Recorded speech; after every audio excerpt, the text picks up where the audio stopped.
এদিকে একটা ড্রাগনের ফুল হয়েছে কালকে, অনেক বড় ড্রাগনের ফুল ফোটে রাতে, যার জন্য তোমাদেরকে দেখাতে পারি না। আর চলে আসলাম পাশের বাড়ি, টিকোমাটা ড্যাব করে ফুটে আছে, হাওয়ায় নড়ছে। এটা হচ্ছে কুশান্ডা, খুব সুন্দর ফুটেছে।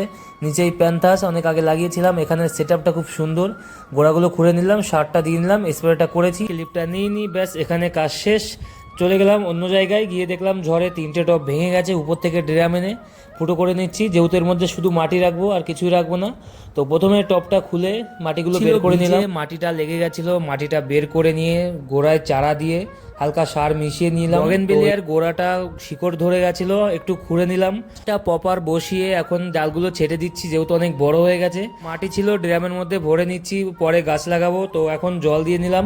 আর আগেই সব গাছ এখানে ছিল, যেহেতু এখানে দুর্গাপুজো হবে, যার জন্য সব গাছগুলো ফ্ল্যাটের আশেপাশে দিয়ে নিলাম। তো এখনের মতো টাটা, দেখা হচ্ছে পরের ভিডিও ভালো লেগে থাকলে লাইক শেয়ার কমেন্ট। আর এটা হচ্ছে জেট প্লান্ট।